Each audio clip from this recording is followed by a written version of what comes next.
اليوم غادي نهضروا على واحد السلالة مشهورة بزاف في العالم، وهي ماعز البور. سلالة قوية ومربحة خصوصا في إنتاج اللحوم. والأصل ديال هاد السلالة كيرجع لجنوب إفريقيا.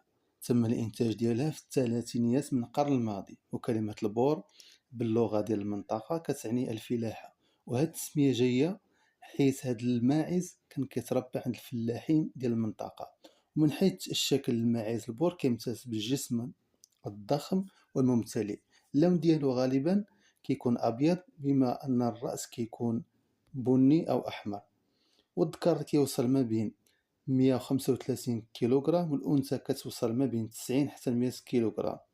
وهنا يبان فرق كبير بينه وبين بزاف ديال السلالات الآخرين ديال الماعز. والخاصية الأساسية عند هاد السلالة هي إنتاج اللحوم ونمو ديالها السريع، واللحوم ديالها كتمتاز بالجودة والطراوة، وهذا الشيء اللي كيخليها مطلوبة في الأسواق العالمية.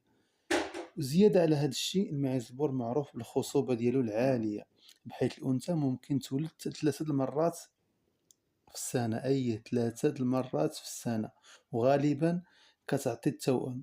يعني قاطع صغير يقدر يتضاعف لك بشكل كبير.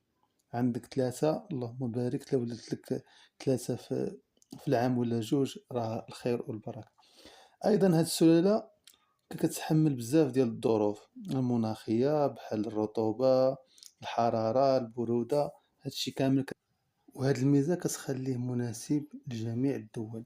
من الناحية الاقتصادية، تربية الماعز البور كيشكل واحد المشروع ناجح، من حيث ثمن السلالة النقي كيبقى غالي شوية، وفي نفس الوقت الطلب عليه كبير، سواء عند الفلاحين أو عند المستهلكين.